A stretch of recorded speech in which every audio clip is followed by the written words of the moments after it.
ini kita ke inti. Ini sebenarnya dari concern kita malam ini. Pendokumentasian hasil proyek murid. Teman-teman, pendokumentasiannya itu bisa dilakukan dengan dua slot. Yang pertama jurnal, yang kedua portofolio ya. Nah, kalau di jurnal teman-teman, ini merekam proses pembelajaran peserta didik secara berkelanjutan dalam suatu wadah ya. Jadi ini berisi catatan individu yang menunjukkan perkembangan. Siapa yang membuat jurnal ini teman-teman? Ayo, boleh kita, boleh peserta didik. Nah, ini alat refleksi berkala bisa kita gunakan untuk observasi berkelanjutan. Nah, mari kita lihat ke portofolio. Ini merupakan kumpulan dokumen hasil penelitian, boleh penghargaan, boleh karya peserta didik dalam pengerjaan P5 ya. Dan kita nanti bisa melihat perkembangan mereka selama proses kelas P5 ya. Jadi kita juga nanti bisa menunjukkan atau mengidentifikasi perkembangan peserta didik, dan ini bisa kita lakukan sebagai alat untuk menggambarkan atau memberikan gambaran sejauh mana perkembangan mereka sehingga kita punya bahan untuk refleksi berkala seperti itu ya. Nah, teman-teman, ini dia saya ingin menunjukkan gimana sih tayangan sebuah jurnal. Nah, teman-teman, kita sebenarnya menilai di P5 ini sederhana banget. Hanya mulai berkembang, sedang berkembang, berkembang sesuai harapan, sangat berkembang. Tetapi dalam prosesnya ini harus dilakukan benar-benar. Sejauh mana murid ini? Sama seperti ketika dokter mendiagnosa penyakit pasiennya, lantas memberikan obat. Bisa bayangkan teman-teman ketika salah diagnosa. Nah, di kelas P5, esensi ini harus dapat gitu ya. Nah, kita bisa lihat teman-teman. Nah, di tujuan pertama, misalkan Agus ya sedang berkembang. Nah, BSM ini sebenarnya BSH ya teman-teman, typo ya, berkembang sesuai harapan. Nah, dari jurnal ini kita tahu murid kita ada di mana gitu ya. Nah, ini saya perbesar teman-teman untuk kita ya. Nah, kita bisa menambahkan beberapa catatan untuk memperjelas posisi si murid saat itu ya. Jadi kita ngeker banget karakternya gitu. Nah, kita mau lihat ke portofolio teman-teman. Ini portofolio ini bisa dilakukan peserta didik. Jadi ini menunjukkan hasil kerja mereka gitu ya.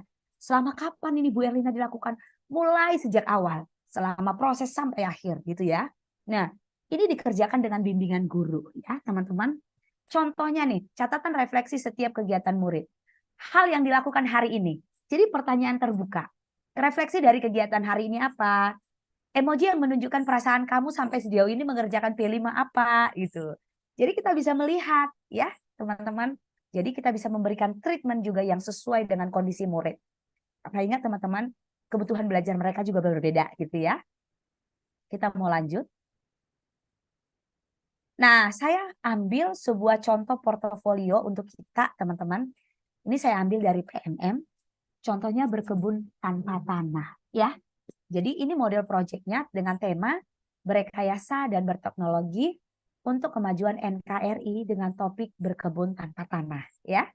Nah, teman-teman, tahapan yang dilakukan murid dalam pengerjaan proyek ini adalah ini teman-teman, makers.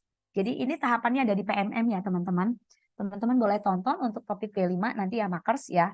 Jadi temukan masalahnya apa, kemudian apa idemu, konsepnya apa, kemudian eksekusi, kemudian renovasi dan sosialisasi gitu ya. Ini tahapannya. Nah, teman-teman, ketika kita bicara masalah, ini kita mengajak murid melihat isu ya, isu keresahan. Jadi PJBL itu harus berdasarkan isu. Ini yang masih bias bagi kita gitu ya. Kemudian apa idemu, konsepnya apa, kemudian eksekusi ini gimana kita mengerjakan, dan teknik kolaborasi dalam tim murid gimana gitu ya. Kemudian renovasi ini refleksi apakah itu tadi di awal, di selama proses pembelajaran atau di akhir gitu ya. Kemudian sosialisasi, kita perlu melakukan pelaporan gitu ya. Apakah sesama murid menceritakan ataupun melaporkan hasilnya, atau mungkin mereka melaporkannya kepada guru, atau mungkin dalam pameran hasil proyek gitu ya. Nah, ini teman-teman, ketika berbicara berkebun tanpa tanah, kita tidak mungkin, Bu Erlina, kami udah selesai. Tidak, ada beberapa hal yang harus kita lakukan. Misalkan, masa tanam itu 3-4 minggu. Apa yang perlu disediakan peralatannya? Tim itu siapa saja? Media tanamnya apa aja? Jenis tanaman, perawatan, manfaat. Teman-teman bayangkan nggak serunya ini di kelas P5? Jika ini terstruktur benar. Maka teman-teman diperlukan modul yang memang benar-benar akan menjadi panduan kita gitu ya. Nah, kita juga boleh mendokumentasikan perkembangan tanaman murid. Kita meminta mereka mendokumentasikannya dengan foto atau gambar atau video. Nah, foto-foto ini teman-teman dikumpulin, gambar-gambar dikumpulin, disatukan. Itu namanya portofolio. Ya, seperti itu. Nah, ini contoh-contoh portofolio, teman-teman. Lembar pengamatan perkembangan tanaman sesuai dengan modul tadi ya. Nah, nama murid, nama tanaman, tanggal tanaman, maksudnya tanggal ditanam gitu ya. Nah, ini tanggal yang di bawah, maksudnya tanggal pengamatan, catatannya apa yang diamati. Dari sini anak-anak akan melihat perkembangannya, tapi dari sini dimensi yang mau kita keker akan kelihatan. Misalkan apakah gotong royong atau mungkin kreatif gitu teman-teman. Jadi proyek ini hanya cara.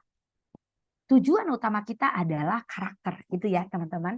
Nah, ini contoh lagi teman-teman, gimana kita membuat sebuah pelaporan portofolio. Bagaimana melakukan pemantaian, apa sudah, apa belum, catatannya apa saja gitu ya. Ini juga di hari tanamanku, mereka bisa membuat catatan pengamatannya, kemudian dicatat ukuran tanamannya gimana. Seru banget ya. Saya bisa bayangin ketika murid-murid melakukan ini gitu ya.